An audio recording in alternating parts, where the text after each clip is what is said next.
Hello dear students, कक्षा 9वीं के अगले लेक्चर में आपका स्वागत है। बेटा आज के लेक्चर में मैं आपको वर्गमूलों से संबंधित कुछ सर्व समीकरण या आइडेंटिटीज़ बताने जा रही हूँ और फिर उन पर बेस्ड हम कुछ क्वेश्चन सॉल्व करेंगे। तो बेटा क्या है वो सर्व समीकरण? मान लीजिए कि ए और बी हमारे पास दो धनात्मक, ये बात का आपने विशेष ध्यान रखना है। धनात्मक का मतलब पॉजिटिव, पॉजिटिव का मतलब ग्रेटर देन 0, और दो धनात्मक वास्तविक संख्याएं हैं।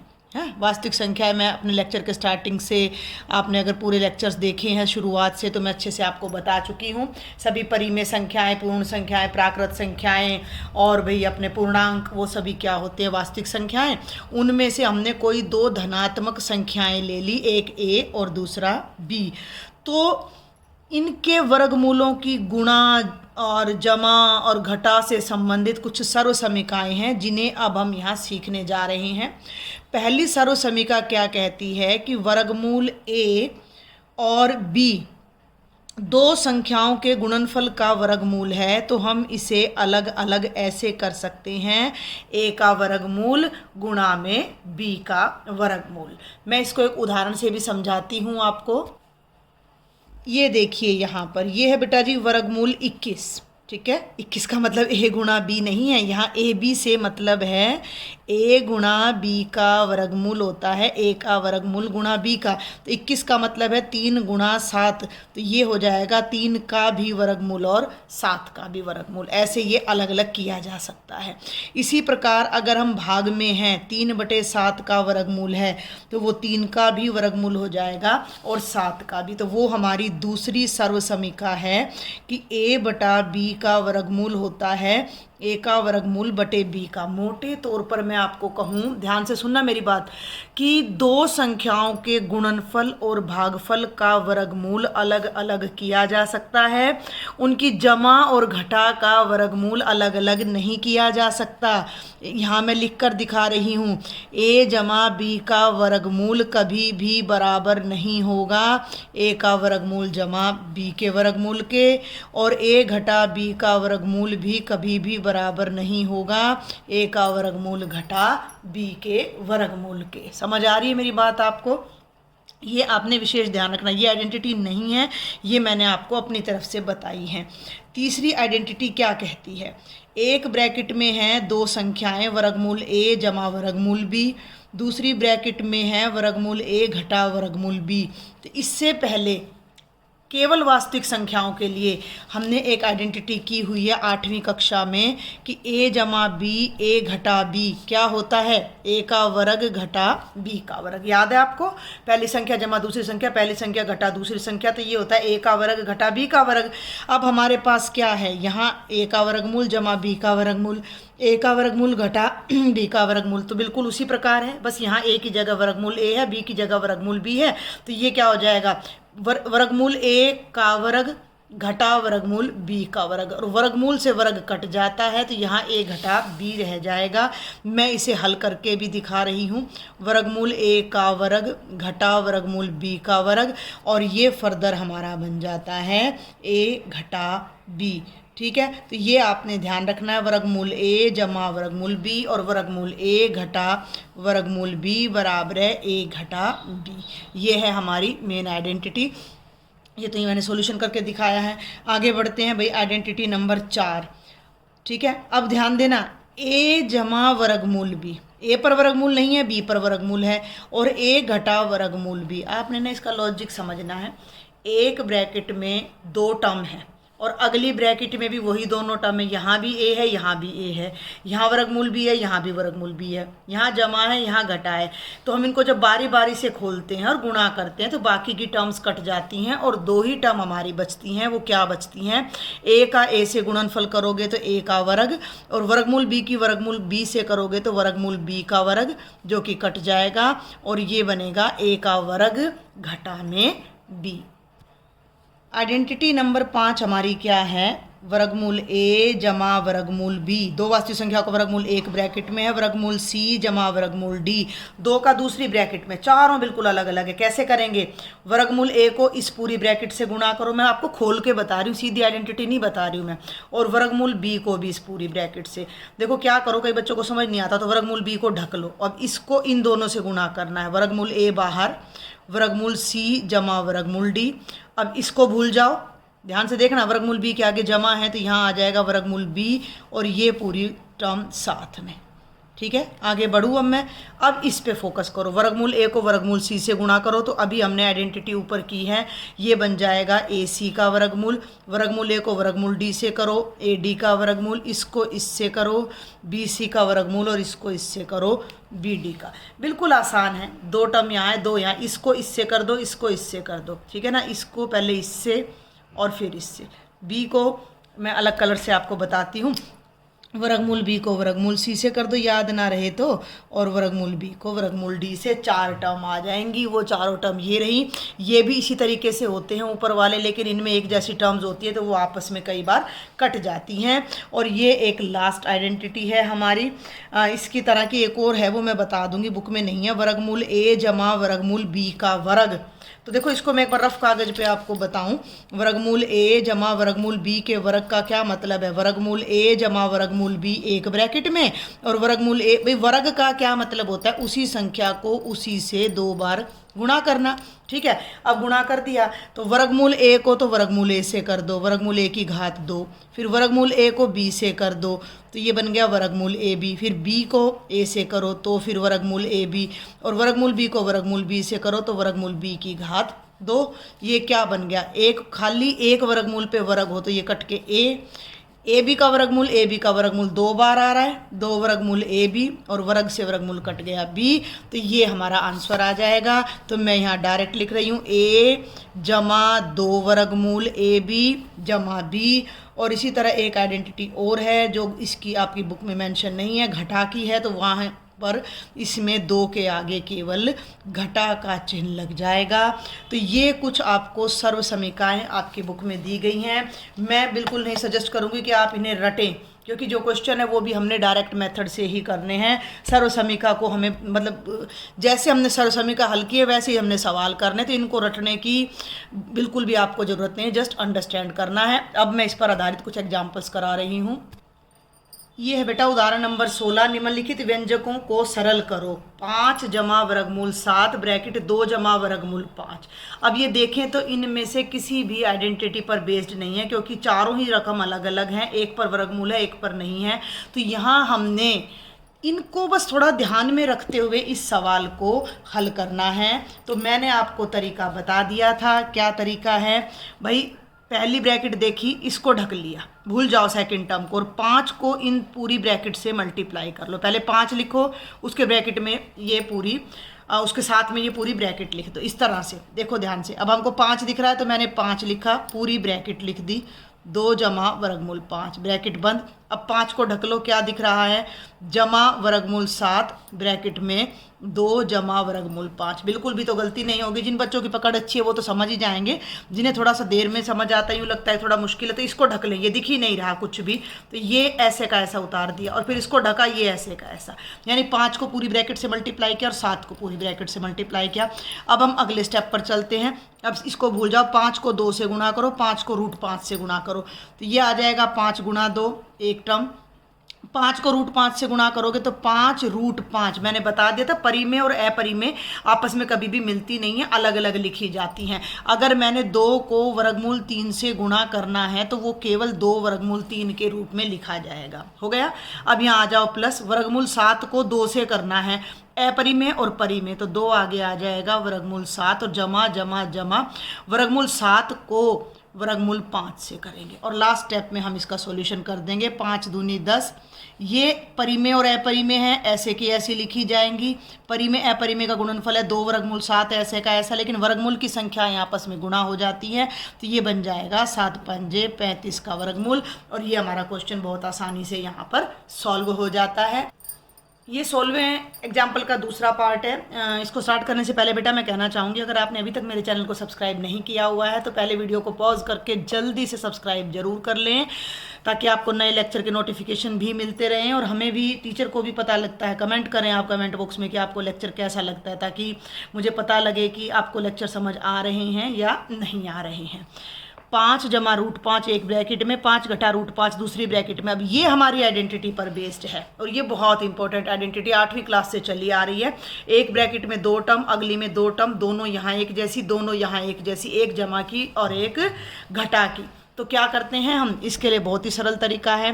पहली संख्या का वर्ग घटा, पहली संख्या क्या है 5 का वर्ग, घटा दूसरी संख्या का वर्ग। अच्छा एक बात मैं आपको बता दूं, कुछ बच्चों को अगर ये आइडेंटिटी याद ना रहे तो इस क्वेश्चन को आप इस मेथड से भी सॉल्व कर सकते हो, उसके लिए कोई नंबर आपके नहीं कटेंगे। भाई 5 को इस पूरी ब्रैकेट से हल करो, मल्टीप्लाई करो, रूट 5 को इस पूरी ब्रैकेट से, एंड में टर्म्स ये 2 ही रह जाएंगी। तो 5 का तो वर्ग हो जाएगा बेटा 25, और रूट 5 देखो, ये रूट 5 का वर्ग का क्या मतलब है, मैंने पहले भी बताया है अपने पिछले लेक्चर्स में। रूट 5 का मतलब है 5 की पावर 1/2 सारे की पावर 2, तो ये बन गया 5 की पावर 1/2 गुणा 2, और ये केवल 5 बच जाता है। तो जब सिंगल रूट पर वर्ग होता है तो दोनों कटकर केवल 5 रह जाते हैं, और 25 में से 5 माइनस करेंगे तो हमारा आंसर कितना आ जाता है, 20 आ जाता है। ये थर्ड पार्ट है, रूट 3 जमा रूट 7 का वर्ग सरल करें। वैसे तो देखो इसकी आइडेंटिटी ये है रूट a जमा रूट b का वर्ग, लेकिन मैं आपको बार बार कह रही हूँ आइडेंटिटीज़ को रटने की बिल्कुल कोई ज़रूरत नहीं है। इस तरह का फॉर्मूला हम अपनी प्रीवियस क्लासेज में भी कर चुके हैं। 8वीं में a जमा b का वर्ग, इसको मैं a मान लूँ, इसको b, अंडर रूट को मैं थोड़ी देर के लिए भूल जाती हूँ, क्या दिक्कत है भाई, मुझे आपको अंडर रूट की आइडेंटिटी याद नहीं है, मत होने दो। इस पूरे नंबर को a मान लो, इस पूरे नंबर को b मान लो। a जमा b का वर्ग क्या होता है, a की 2 जमा 2ab जमा b की 2। तो इस फॉर्मूले को यहाँ लगाओ। a की घात 2 का मतलब क्या है, a को 2 बार मल्टीप्लाई करना। a क्या है, रूट 3 का स्क्वायर जमा 2 रूट 3 रूट 7 जमा में रूट 7 का स्क्वायर। स्क्वायर से अंडर रूट कट के 3 आ जाएगा, इन दोनों की गुणा करोगे तो 2 रूट 21 हो जाएगा, और ये कट के यहाँ 7। अब एक बात का ध्यान रखना है, ये भी परिमेय संख्या है, ये भी परिमेय, वास्तविक संख्या 3 और 7 10, ये दोनों जुड़ जाएंगे तो हमारा उत्तर आएगा 10 जमा 2 वर्गमूल 21। ठीक है भाई, तो ये बहुत ही आसान से क्वेश्चन है हमारे। और ये 16th एग्जाम्पल का हमारा लास्ट पार्ट है, रूट 11 माइनस रूट 7 एक ब्रैकेट में, रूट 11 प्लस रूट 7 दूसरी ब्रैकेट में। तो जब हम इन्हें सॉल्व करेंगे तो ध्यान से देखो कौन सी आइडेंटिटी लग रही है, सेम टर्म यहाँ है, सेम टर्म यहाँ है, 1 plus 1 minus, same question number second part. तो ये क्या बन जाएगा, फर्स्ट नंबर का स्क्वेयर माइनस सेकेंड नंबर का स्क्वेयर, और फर्स्ट नंबर का स्क्वेयर से अंडर रूट कैंसिल हो जाएगा, 11 minus 7 and the answer is 4। ये है बेटा एग्जाम्पल नंबर 17, 1 वर्गमूल 2 में हर का परिमेयीकरण करो। बड़े ध्यान से समझना, rationalize 1/√2, rationalize the denominator of 1/√2। देखो ऊपर 1 है, परिमेय संख्या है, नीचे वर्गमूल 2 है, अपरिमेय संख्या। ये अंश है, ये हर है, हर में अपरिमेय संख्या, और ये कह रहा है कि हर का परिमेयीकरण करो, अर्थात हर में जो अपरिमेय संख्या है उसको परिमेय संख्या में बदलो। यानी 1/√2 में नीचे परिमेय आना चाहिए। तो ये मतलब नहीं है कि हम वर्गमूल 2 को हटा के कुछ भी लिख दें, इसका भाव भी नहीं बदलना चाहिए, इसका आंसर भी नहीं बदलना चाहिए। तो हम यहाँ क्या करते हैं, हम इसको तुल्य भिन्न बदलते हैं। छोटी क्लासेज में आपने तुल्य भिन्न सीखी होंगी, मैं यहाँ करके दिखाती हूँ। मान लो 2/3 है, 2/3 को मैं ऊपर भी 3 से गुणा कर दूँ और नीचे भी 3 से, ये बन गया 6/9। 6/9 को 3 से काटोगे तो 2/3, तो 2/3 की तुल्य भिन्न बन गई 6/9। इसी तरह 2/3 को ऊपर भी 10 से गुणा कर दूँ और नीचे भी, तो ये बन गया 20/30, और 20/30 का मतलब होता है 2/3। तो तुल्य भिन्न का मतलब अगर हम अंश और हर को समान राशि से गुणा कर दें तो हमारे उत्तर पर कोई फर्क नहीं पड़ने वाला है। यहाँ अब क्या करें, ध्यान देना है, जब भी इस तरह का क्वेश्चन आपके पेपर में आ जाए, आपकी नोट उसमें बुक में आ जाए कि नीचे केवल एक सिंगल अपरिमेय संख्या है, तो इस संख्या को लिखो और थोड़ा सा इसको बढ़ा करके ऊपर भी और नीचे भी इसी से गुणा कर दो। ऊपर भी वर्गमूल 2 से गुणा कर दो और नीचे भी वर्गमूल 2 से ही गुणा कर दो। ठीक है, अब इस वर्गमूल 2 को 1 से गुणा करोगे तो वर्गमूल 2 आएगा, और वर्गमूल 2 को वर्गमूल 2 से गुणा करोगे तो वर्गमूल 4। वैसे तो परिमेय और अपरिमेय की गुणा होती नहीं है, तो एक इसके बाहर आ जाएगा और एक को हम लिखते नहीं हैं। ठीक है, अब आगे बढ़ूँ मैं, तो ये हो गया वर्गमूल 2 और 4 का वर्गमूल हमें पता है कितना होता है 2। तो यही संख्या जो ये 1 बटा वर्गमूल 2 था, इसके हर का परिमेयकरणों के नीचे 2 आ गया और ये बन गया वर्गमूल 2 बटा 2 और ये दोनों तुल्य भिन्न है। तो एक बार मैं जल्दी से रिपीट कर दूं, जब भी इस तरह हर के परिमेयकरण का कोई सिंगल क्वेश्चन आ जाए कि 1 बटे वर्गमूल 2 के हर का, मान लीजिए मैं ले लूँ 1 बटे वर्गमूल 7 हर का परिमेयकरण करो, तो आपने इसको क्या करना है, वर्गमूल 7 से गुणा करना है, वर्गमूल 7 से भाग करना है, ऊपर वर्गमूल 7 आएगा और नीचे 7 49 का वर्गमूल यानी 7 आ जाएगा और ये आपका आंसर आ जाएगा। ये तुल्य भिन्न हो गई और नीचे परिमेय संख्या आ जाती है। ये एक और क्वेश्चन है आपकी स्क्रीन पर, उदाहरण नंबर 18, 1 बटे 2 जमा वर्गमूल 3 के हर का परिमेयकरण करो। हम अपने पिछले लेक्चर में देख चुके हैं कि 2 जमा वर्गमूल 3 अपरिमेय जमा परिमेय, परिमेय जमा अपरिमेय, अपरिमेय होता है तो ये पूरी संख्या अपरिमेय है। तो इसका हर का परिमेयकरण करना है। क्या करें, 1 बटे 2 जमा वर्गमूल 3 को लिखा बराबर है।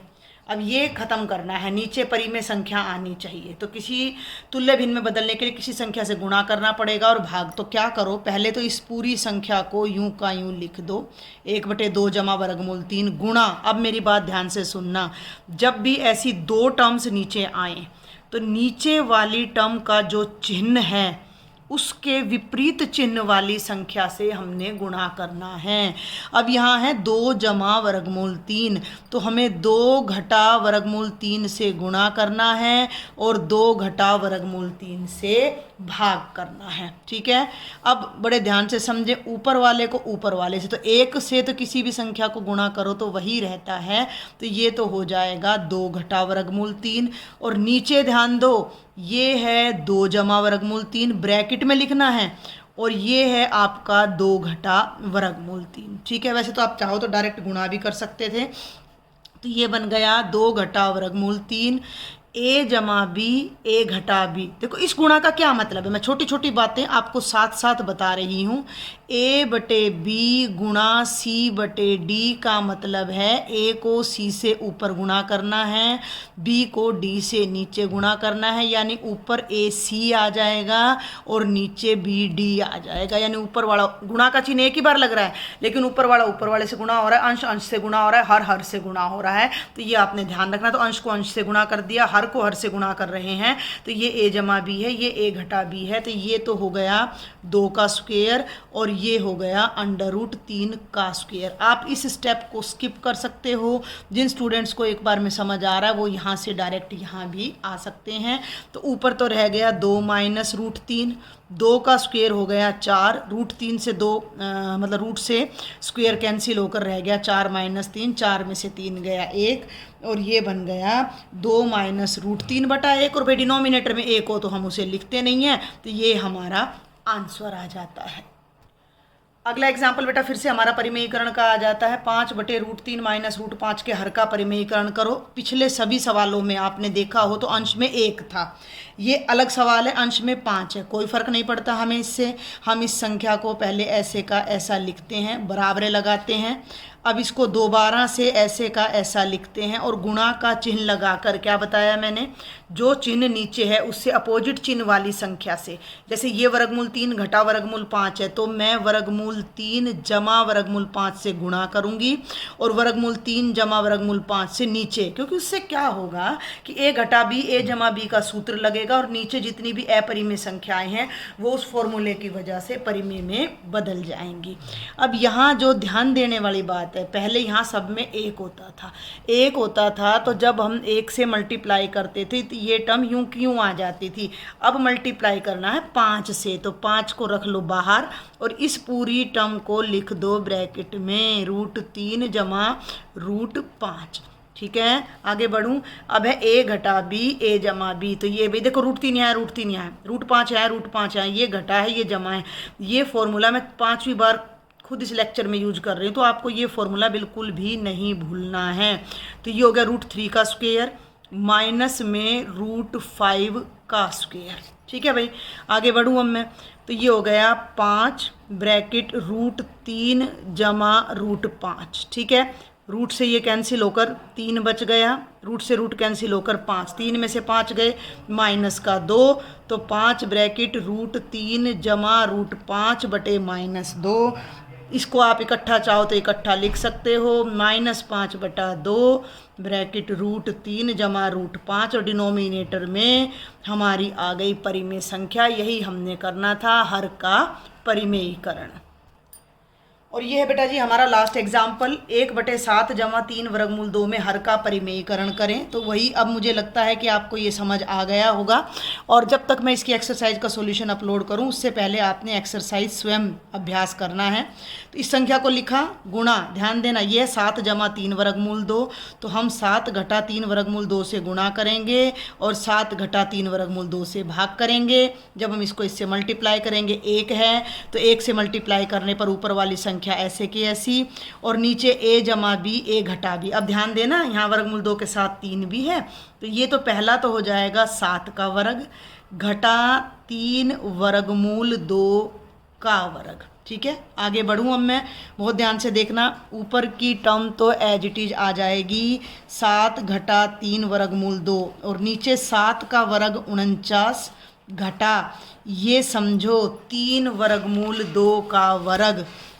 ये देखें 3 वर्गमूल 2 का वर्ग का मतलब है 3 वर्गमूल 2 को 3 वर्गमूल 2 से गुणा करना, और परिमेय को परिमेय से करेंगे, 3 तिया 9, अपरिमेय को अपरिमेय से करेंगे, वर्गमूल 2 गुणा वर्गमूल 2। बहुत ध्यान से समझना है, इन दोनों की गुणा हो जाएगी वर्गमूल 4, 4 का वर्गमूल हो जाएगा 2, और ये बन जाएगा 9 दूनी 18। वैसे ये इतना लंबा था नहीं, जिन बच्चों को समझ आए एक ही बार मैं बता दूं, ये 3 का वर्ग और वर्गमूल 2 का वर्ग, ये कट गया, 3 का वर्ग हो गया 9, 9 गुणा 2 कितना हो गया 18, तो ये 49 घटा 18। अब 49 में से 18 घटा दो, तो 7 घटा 3 वर्गमूल 2, 49 में से 18 गए 31, ये नीचे परिमेय संख्या आ गई। और ये हमारा लास्ट एग्जाम्पल था। इस पूरे लेक्चर में मैंने आपको जो भी छोटी से छोटी बात बताई है, जैसे किस तरह से हम परिमेय रैशनल नंबर को आपस में गुणा करते हैं, या ये सारे फॉर्मूला हैं, उन सबको आपने बड़े ध्यान से समझना है। कोई भी डाउट है आपने मुझे कमेंट बॉक्स में लिखना है, और मैंने व्हाट्सएप ग्रुप बनाया है आपका, उसको ज्वाइन करें और उसमें अपनी प्रॉब्लम्स मुझसे शेयर करें। ज़्यादा से ज़्यादा मेरे लेक्चर शेयर करें और चैनल को सब्सक्राइब ज़रूर करें। Thank you.